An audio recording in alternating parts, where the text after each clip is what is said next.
Ishraq की नमाज का वक्त और फजीलत। नमाज इशराक एक नफली नमाज है जो तलूए आफ्ताब के बाद उस वक्त पढ़ी जाती है जब आफ्ताब ज़रा बुलंद हो जाए, और ये तलूए आफ्ताब के तकरीबन 12 मिनट बाद पढ़ी जा सकती है।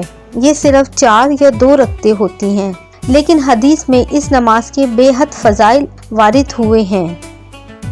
हज़रत अबू हुरैरा रज़ी ताला अन्हो से रवायत है कि हज़रत सल्लल्लाहु अलैहि वसल्लम ने इरशाद फरमाया कि जो शख्स ज़ुहा इशराक की 2 रकतों की पाबंदी कर ले, उसके सगीरा गुनाह माफ़ कर दिए जाते हैं, ख्वाह समंदर की झाग के बराबर हो।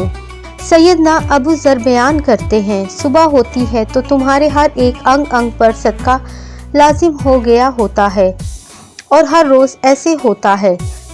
चुनाचा इसकी हर नमाज, रोज़ा, हज, तस्बीह, तकबीर और तहमीद सदका होती है। रसूल अल्लाह सल्लल्लाहु अलैहि वसल्लम ने यह अमाल सालिया शुमार करने के बाद फरमाया, तुम्हें इन सब से इशराक की 2 रकत कफ़ायत करती है।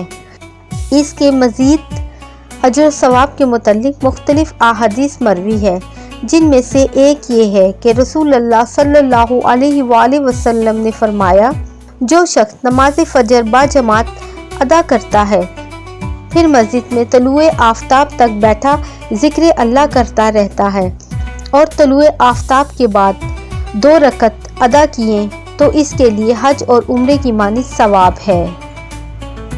प्यारे दोस्तों, मज़ीद इस तरह की वीडियो देखने के लिए चैनल को सब्सक्राइब करें।